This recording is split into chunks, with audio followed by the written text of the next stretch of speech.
Oh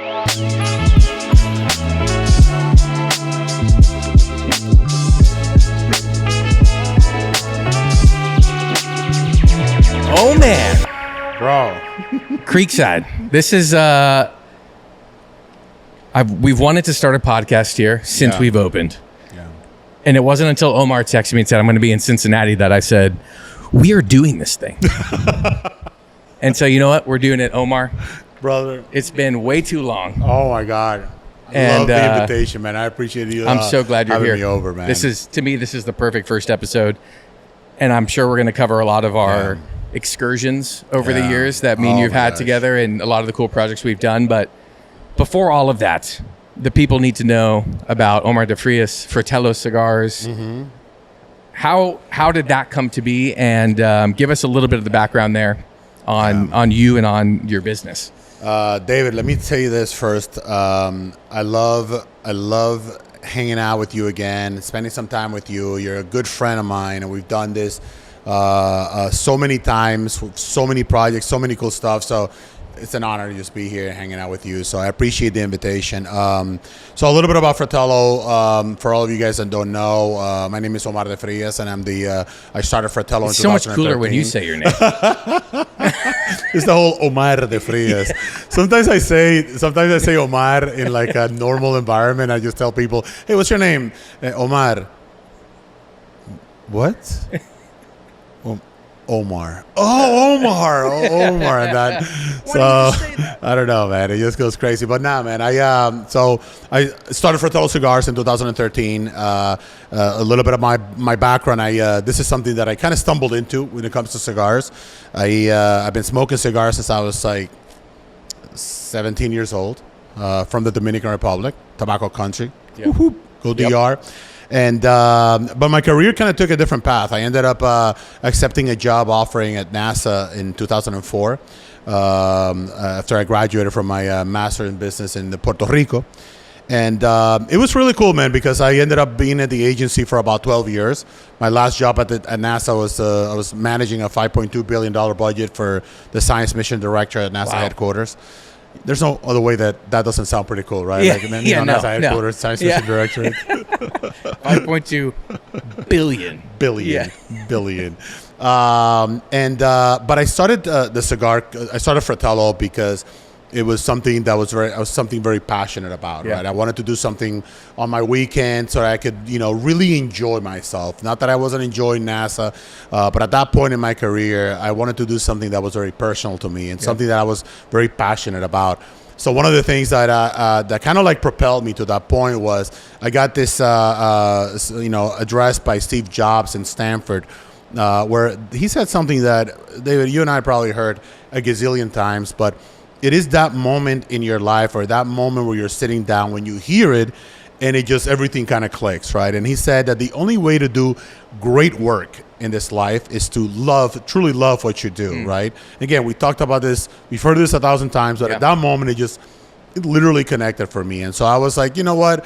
I'm going to try and see, what are some of the things that I do feel very passionate about. I feel very passionate about cigars, feel very passionate about alcohol and a few other things, but cigars just made a lot of sense for me. And I started the company in 2013, and 10 years later, we're killing it. We're over 1,000 retailers nationwide. Wow.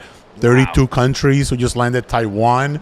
Dude, it's insane. I hear that whole market, the Asian market, is like blowing up. Yeah. It's very, very good because the market is, understanding the culture of cigars, right? Yeah. It's like very similar to happen here in the U.S., in the 90s, right, where people were exploring, and after a Cigar Aficionado came out with their magazine and they started putting out, the culture of cigar smoking, people really connected. And so it kind of like really developed the entire industry back in the 90s. Before, in the 80s, man, this is not what it is today. And so I think that's what's happening right now in the Asian culture. So, okay, you have this idea, I want to start a cigar company. Cool. There's got to be a lot of people who have had that thought. Yeah. How on earth do you go from, I want to start a cigar company, to like having your first cigar being rolled at a factory? Like, what was we're smoking, or at least I am. This is the first cigar you released, right? Yeah, Fratello Classico. And Corona. still my favorite. I know, man. It can't be beat. I'm obsessed Just with the wait till you cigar. try the Arlequin Corona. You'll be surprised. I'm sure I've always loved Yeah. Arlequin. This one is just special Yeah. to me. It's the profile. It's like the perfect profile to me. But Yeah. And this is made at Hoya de Nicaragua. Yep. So how on earth did you go get connected with them, have them agree to make a cigar for you? You'd never worked in the industry before. You're just like, I want to make cigars. Yeah, that's a really good question, because honestly, it was something that I just started putting feelers out there by me traveling to the different countries. I went to Cuba, I went to Dominican Republic, I went to Nicaragua, to kind of like find a company that number one, that they were making cigars for an enormous amount of people, because that's one of the things that for me at the very beginning, especially when I was coming out, there was hundreds of new brands. And I'm not saying new brands as in Rocky Patel or Aganor's or anybody's launching a new cigar brand. That's also to be counted. But I'm talking new cigar companies as well. Companies, yeah. Companies with multiple brands each. 2013 was kind of like that boom of the boutiques. Everybody was just coming out with a new cigar out of the gate. You know, it was insane. Long story short, I ended up going to the trade show in 2013, and I'm thinking, my God, I got a great cigar that I was able to connect with the oldest cigar company in Nicaragua, Hoya de Nicaragua. Hoya is the oldest in Nicaragua. I didn't know oldest in Nicaragua. Oh, how cool. Old Nicaraguan, family-owned, and where the employees and the history behind that business and that company goes and dates back so many years ago, before everybody even was around. And so it was the official cigar of the White House, at one point. I mean, we're talking Hoya de Nicaragua had an incredible history. Yeah. And so I wanted to tackle them, right? So I went over to them and I said, you know what? This is the kind of company that I want to work with. But at that time, they were still being they had just connected with Drew Estate. They had just started their own distribution with Drew Estate. And this is something that, I've said it in a personal manner afterwards. But they said, Omar, you cannot tell anybody that we're making this cigar for you. You're the only guy that's coming out of this factory right now with a cigar, so please. And I was like, okay, that's going to be a little hard to be able to, do on the road, because everybody asks you, where your cigar made? So at that point, when they had connected to me, the story, the family, the history, and the culture just transformed to a beautiful cigar, and that's the one that we launched with the Clásico Corona. Wow. And then how long after you guys launched this one did you do your second project? So after that, we spent 2 years developing the brand, developing the cigar. We launched in 2014. We launched one Vitola on this one to support it, which was the Fratello Classico Boxer. So every single time we launch a cigar, we always launch a box press torpedo. Yeah. Because to me, there's a beautiful comparison of when you launch a new cigar or whatever cigar that is, and then you box press it. It's an entirely different experience. And so for me, that was something that I had to check because of the composition. Okay. I cannot box press something like that as a round cylinder cigar because I'll break the wrapper. So what I have to do is I have to underfill the tobacco, make it spongy enough so that I can press it, and then curate it, because what I can produce probably 350 to 400 of these cigars per day on any parejos, I can only produce 275 to 300 maybe on a good day of the... It's just more meticulous to get it correct. You have to make sure you underfill it correctly. You have to press it for 24 hours, then you press it on the other side because it creates little creases. So you have to hand turn every single one, because it's not like a mold. You put them in a slab, and then in that slab you put slab on top so that it can kind of like shift its shape. Wow.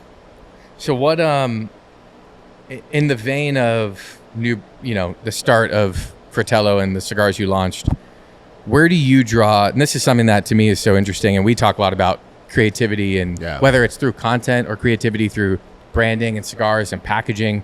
Like, I always notice that Fratello is like pushing those boundaries with like your new releases. It's not just another new cigar. 100%. It's like, it's another new cigar, and it like comes in a rocket ship that like flies to your house. And so it's like, what is the inspiration where do you go to get inspired to create new brands? Yeah, so a couple of things. My background is a big part of it. When it comes to the Arlequin brand, this was the fun expression of Fratello for me. I grew up watching this beautiful play. It was called Arlequino in Dominican Republic, and it was all about this character from the 16th century Italian opera that was all about multicolor, fun, and I absolutely loved it. And so I wanted to create kind of like that fun cigar for Fratello, right? So I wanted to create that one that connects with, people of all ages. It's not an overly complex cigar. It's not an overly mild cigar. It's not an overly strong cigar. It's just a very balanced, good, fun cigar for you to smoke in the morning, afternoon, and evening. And so that's what this was for us. But when it comes to my background, being at NASA for over 12 years, I obviously went into, that whole NASA background with the Navetta, which stands for shuttle in Italian. And obviously now we went to the moon, obviously this year. Yeah. This was a very big deal for us as a company. We launched the Lunar. The Lunar was a collaboration with this company called Intuitive Machines. Steve Altemus, the CEO, was a good friend of mine at NASA. We used to smoke cigars together. So he hits me up about 2.5 years ago and says, Omar, I'd love to do a cigar for when I land on the moon.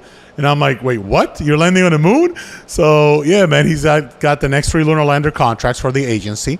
He had left NASA years ago and started his own company.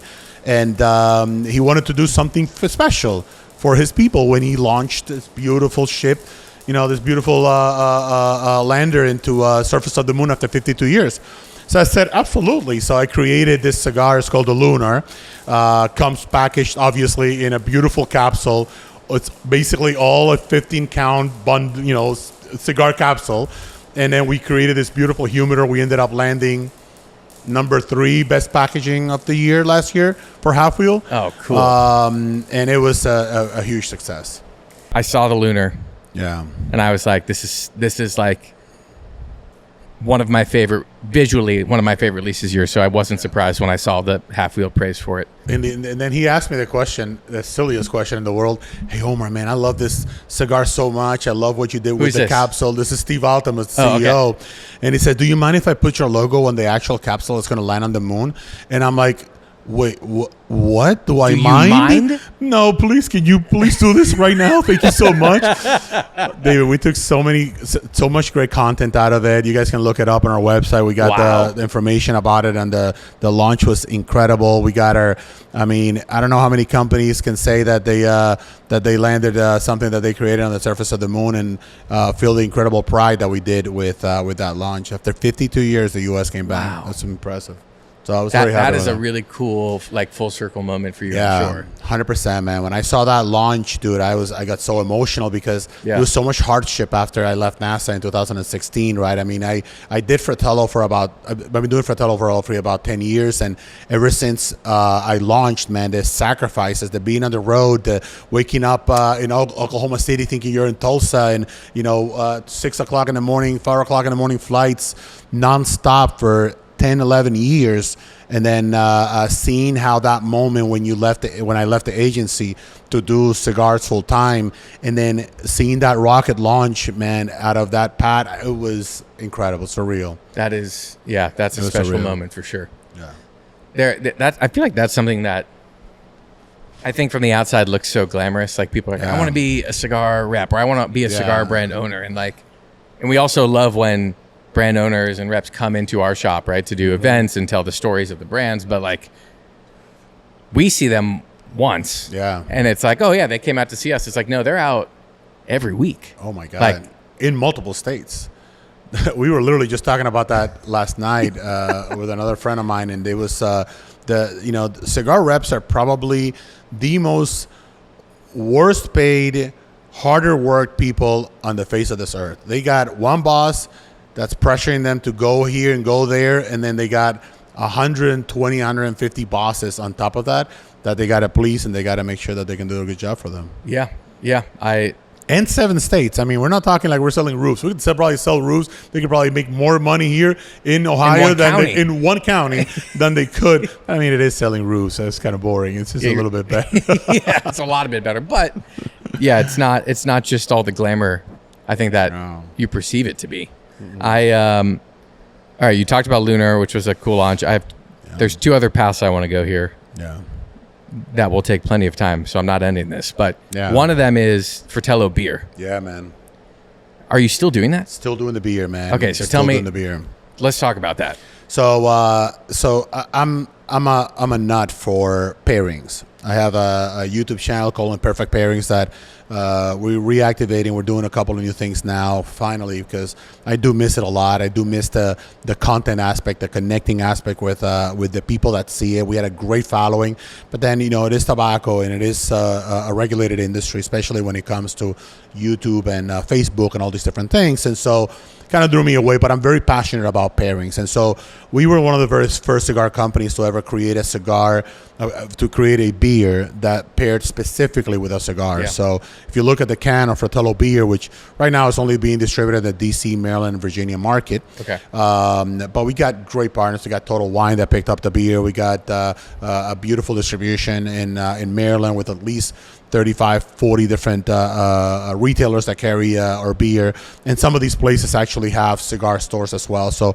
it makes a lot of sense for them to carry it. But we actually broke down each component of what's going on inside the beer, and then broke down the flavor profiles that you should expect, including the cigar that we're pairing it with. So for me, that was a fantastic project to work on. And but, you know, when it comes to alcohol, it's incredibly hard to get it outside of the area and get it outside of a specific demographic. I mean, probably the DC area alone, sells more beer as a whole in terms of dollars than the entire cigar industry. I mean, think about it. Just the Commander's Field. My God. Yeah, no kidding. Just how much beer these guys consume in one day. Nah, man, this is crazy. So when you sit down to create a beer that pairs with, first of all, the one that you release, it's an IPA, right? Yeah, so I have a hazy, I have a classic IPA, and I have a Dominican Pilsner. I call it Dominican Pilsner. So it's like Presidente's, yeah, you remember. An homage to President. Do I remember? Yeah, exactly. Dude, I remember when we went to DR in like 2021, Mm-hmm. I think it was, and you scooped me up from the airport, and we're like driving into Santiago. Yeah. And we like pull over to this like shack on the side of the road, and you're like, "You want a beer?" I'm like, "Here," and I'm like, "All right."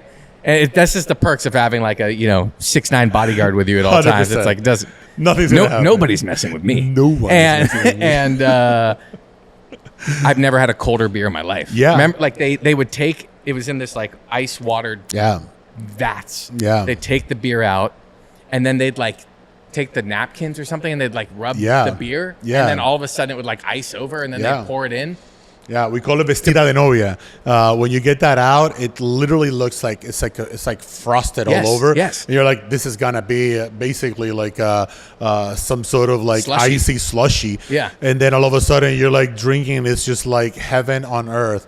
And so it's technically not how you're supposed to drink the beer, people. But believe me, it is hot in the Dominican Republic, and it is perfect. Okay, it is so much. It's gotten to that point that Presidente put their own fridges across where we went. It's what we commonly call a sacolmado, which is like a bodega, and you just walk in and you get the beer perfectly as it's supposed to be from the manufacturer right there, and it's incredibly fresh. So you can't beat fresh beer. I mean, fresh, period. Ice cold, frosted. That's it. Side of the road beer.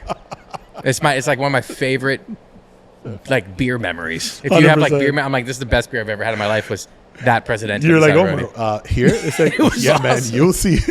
So anyway, I'm glad that you did a Dominican Pilsner as like an homage to Presidente. 100%. So who'd you work with on that project? Like how? So had you ever brewed beer before? Or no. So I never brewed beer before. We ended up contacting this brewery in Northern Virginia, where we created our first beer. It's called Android Theory. And the reality is when we launched the beer, it was not to where I really wanted it to be. Yeah. So we ended up doing a lot of modifications, a lot of back and forward to get the beer for my palate, which is exactly the same thing I do with cigars. And you know this very well. Like, I don't ever launch a cigar just to grab, this smokes well. I'm going to throw it up in the air and see how it goes. Oh, that one's stuck. Yeah. We're going to go with this. No, I am an OCD when it comes to cigar smoking. And I've told you this story before. A lot of people consider themselves like, oh, I'm a master blender. This, it's like, believe me. First of all, I do not disrespect the art, because it takes 20, 30, 40 years for you to become even close and remotely to be able to have the ability. Working with raw materials all the time, smoking tobacco, going to the farms, burning it, smoking it at puro grado, smoking it at pure grade, a lot of terrible cigars, a lot of terrible tobacco. Go through that mindset. It's like a library, right? Yeah.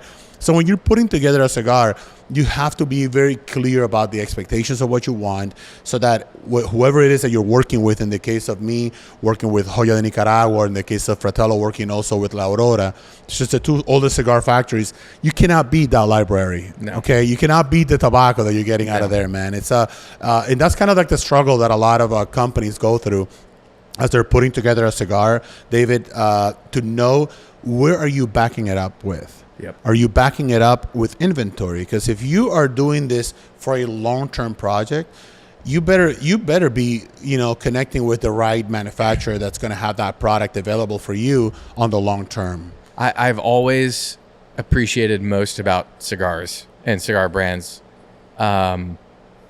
consistency. That I could smoke, and like this is frankly, it's what I'm experiencing right now. Exactly. Is first time I had a Classico from you was probably 2018, 2019. Yeah.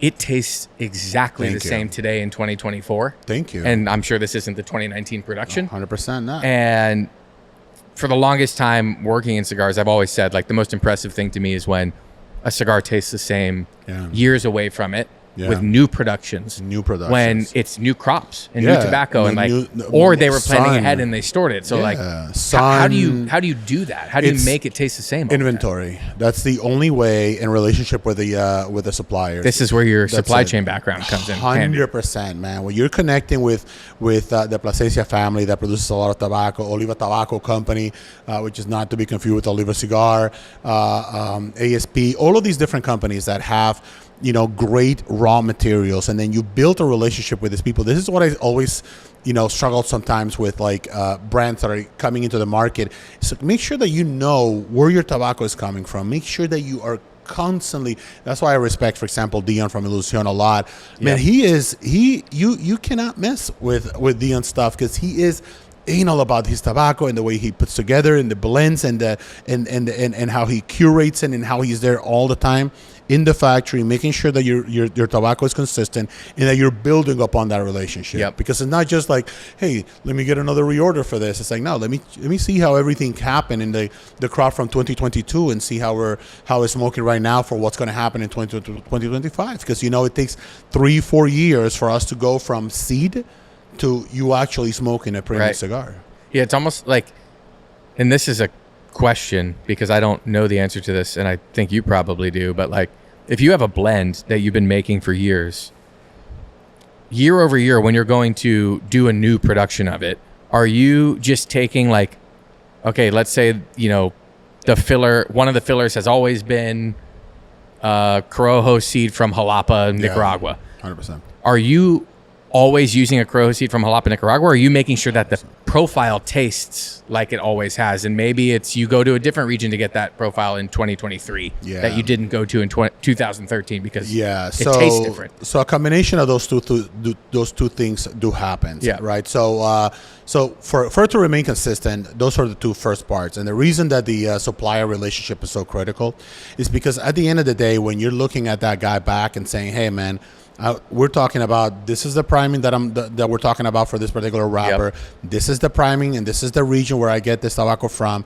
You don't deviate from that if you want your cigar to remain consistent. However, what ends up happening is when you do go from one area to another, that is when it becomes a little bit more complicated, especially when you change factories, right? So if I all of a sudden I go and I say I'm going to produce a Fratello Clásico now, and it's going to start coming out of Plasencia, that will be an issue. That will present an issue for Fratello because this is the profile that people connect. And this is the roller. We got a set of rollers that are dedicated just to producing Fratello cigars at Joya de Nicaragua, and this is a big deal, right? So when you're producing ongoing and all of a sudden you change that to a new factory, then those rollers with their hands and their styles and their flows and their management affect the composition of the blend 100%. Not to mention how much they know this cigar. Yes. Like the amount of tens of thousands of Fratello Clásicos that this group of people have rolled. 100%. Like they know it. They know that. Not deviate from that. Listen, you can have two people. This is, and I love this too, by the way. You can have two guys. One of them sitting right here with the exact same tobacco. So you tell one guy and the other guy, say, hey, I want you to produce 400 cigars today. And this guy, I only want you to produce 150 cigars today. That's it. Same materials, same, different rollers. Same blend, same everything. Those two cigars will taste differently. Really? 100%. And it is how you put together how that guy is putting together that bunch that takes it a little bit more meticulously. It's a little bit more. It's not rushing the process, and it's just taking more of a time. That is reality is unsustainable. Yep. You cannot have one guy producing 100 cigars in a day. Right. You got to have this guy producing 300, 450, 400 cigars in a day, so that you can be profitable as a business, right? But even with that, those two guys are going to produce because you're taking more time. It's like producing. It's like say, hey, you're going to produce this cake and you're going to produce it in 20 minutes and you're going to produce this cake, but you got an hour and a half. Take your time, batter it, take it easy with the frosting, that kind of stuff. It's going to come out different. Wow. Yeah. What? Okay. So I was looking for this and hoping I had it when I in my humidor today. This is from the vault. Yes. This was a project that brought me down to the Dominican Republic to have the greatest beer of my life, called the Balancing Act, that we got to do together. So much fun. Back in 2021, one of my favorite projects ever. And I say project like in totality, like blending, like watching you work and blend the cigar, trying all the different ones, creating the brand for it, like all of that. It was so much fun. And I remember being in La Aurora in the Dominican Republic, and I always would joke with you, like, you're the balance king. Like, all of your cigars have superb balance. 100%. They're clean on the palate. Sometimes they're stronger cigars, but they're balanced well. 100%. Sometimes they're really mild and creamy cigars, but they're balanced well. They're never, like, boring. Yeah. And so I'm like, we gotta do something that's hard. I love this. That forces you to, like, have to flex your skill in blending and finding that balance. And so that's a Connecticut broadleaf wrapper. It's it's as light as it looks like a light Habano. Yeah. Like, broadleaf is dark normally. All USA tobacco. The blend was, to me, this we were looking to do, and this is, I remember it so well because we were looking to do, bureaus from specific regions and balancing them out. Yep. It is so hard to do, and because you're limiting yourself to, two producing regions in the country, right? We're talking Pennsylvania, Connecticut, right? That's it. I mean, you may Not get to a mention little a place that you can go, a factory that would actually have enough different primings from only two regions to even make a smokable cigar, like La Aurora has. La Aurora, and it's again, we go back to inventory, how critical that is. The reality is they don't have, when it comes to some of these tobaccos, they don't have like just enormous quantities of it. What they end up having, and that's why it was perfect for this project, they end up having a few pacas, right? A few bales of tobacco, where they, you look at them and you say, hey, how long has this been sitting? And remember, some of these tobaccos have been sitting for like 8 years. So they cannot produce that and put it into a full production because you're never going to be able to replicate that. Right. Tobacco changes all the time. It's an evolving process, and so putting all those ingredients together and getting them out. And that's when when we went down to the Dominican Republic, one of the things that I was very happy about was that you could see a little bit about my process, right? I mean, we told them, here's what we need to do. Here's the kind of tobaccos that we want to use. Here's what we're looking to do. And then I become this OCD guy, and I'm just obsessed over just tasting the tobacco. So I may not be a master blender, but I'm a master tester for sure. I remember going through all the burritos lined up on that table, all the different like individual tobacco leaves where we would just light them on fire, out them, and smell the Yes. aroma, and you're like, no, not this one. I'm like, Yeah. what do you mean? You're like, Yeah. that it's not going to work. No. And then we'd grab a different one, and the idea of it being an all USA cigar, I remember being like, there's just no way you can make a full USA puro Yeah. that tastes good. No, it And- was hard. And we freaking did it. And it was just so much fun to watch you like go through that process. I remember just being like, taking it all in and being like, this Yeah. is so cool. And I wish more people could see and understand what goes into making a great cigar. And it's and there's a process to the madness. Like the reason I do consider myself a self-made master tester is because I go through it, man. I bring, after we brought this in, I smoked it in the morning, afternoon, evening for weeks on end without smoking anything else, because I want to experience what you as a consumer are experiencing with a cigar. Yep. I want you to experience it after you had a heavy breakfast, or after you didn't have any breakfast, after you had coffee, in the evening, after a meal, walking your dog. This is the normal ways, or in a lounge. These are the normal ways that most people smoke a premium cigar. And so for me, is the reason we do focus a lot about balance when it comes to Fratello is because I want to make sure that the deviations as it goes and progresses, that there is a sense of, number one, balance, and that the flavors, as I put anything in my mouth, drink or coffee or food, then depending on the deviations, that there is something that I can live with or not. And so that's I want to make sure that whenever it is in the whatever activity that you're doing, that you can enjoy the cigar, and that the premium focus is on. That's why I smoke it for weeks on end, hundreds of cigars nonstop, multiple times during the day, light them up, relight it, all of these different things, so I can get to the bottom of the notes Stress and the testing balance. it. It's a stress. Actually, I love that. It is a stress test. It's gonna have to come up with a brand now. The stress The test. stress test. I love That one. That's if you come out with a brand called stress test, it's never going to be released. Like, you already stress test cigars to the max, The let stress alone test one that you're going to reliever. name that. It's going to take you like 7 years to release that thing. But it's like, we also left with a lot of different samples. That wasn't just this one. And I remember, like, a lot of times sometimes you're in a factory and you're smoking them and you're like, yeah, this one immediately is a no. Yeah. Okay, that one didn't work. Yeah. That's fine. But then you have a lot of like, this could work. This is a yes. And then you get home and you sit with them and you're like, what was I thinking with this one? And then some that you weren't really noticing initially because they're 3 hours old. Yeah. A week goes by, 2 weeks go by, and you start smoking. You're like, oh my gosh, this cigar is incredible. And 100%. It's just like, you can't just go to a factory, blend them, and say, yeah, start making these in production, put these bands on it.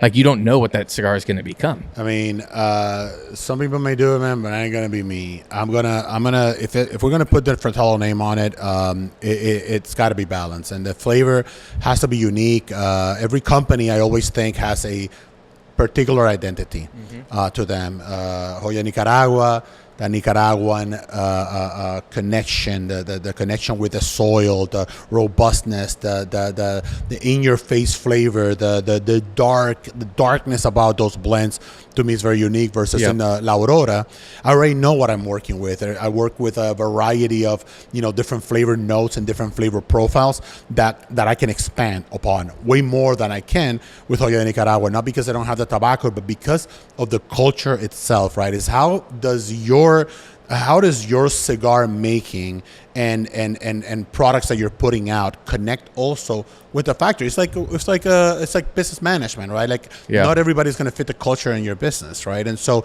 that is a critical aspect when you're making a cigar, and who you're making it with, to see if your culture and your profile of smoking and connecting with them is really going to take you to the next level. That's why I don't usually deviate. I work with Joya and I work with La Aurora. Yep. So I think I asked you this earlier this morning, but you're 10 years in, a little over 10 years in to starting Fratello. Yeah. You've traveled the country 100 times over. Yeah.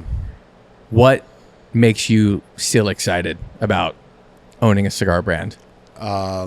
Every single time I wake up in the morning, David, and I see somebody that posted a Fratello and posted it in their feed, shared it, it makes my day every single day. It's what drives me, honestly, because It's not easy. You know, I got 2 kids. I got and I'm full-time dad. I'm 18 years old. My daughter now is going to college. Go AU, go AU. And then you got my son. He's a freshman in high school, and obviously that's my ultimate priority. Yeah. But it is, to me, the fact that somebody took their time, they took their money, they went to a cigar shop, they sat down, and they liked the cigar so much they're willing to share with other people and say, this was fantastic. That's what makes me get up every single morning and do it over and over and over again. This is not easy. I mean, we're talking, we can be, at one point I was on the road every week, nonstop. Wow.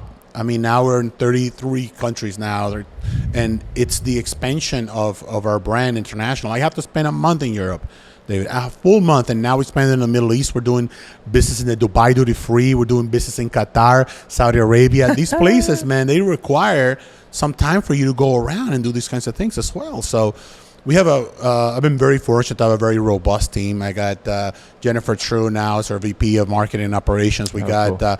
Ivan Lora, Gabriel, a great team of people that have now come into Fratello, not only immerse themselves in the culture, but they can see where we're going as a small brand. Yeah.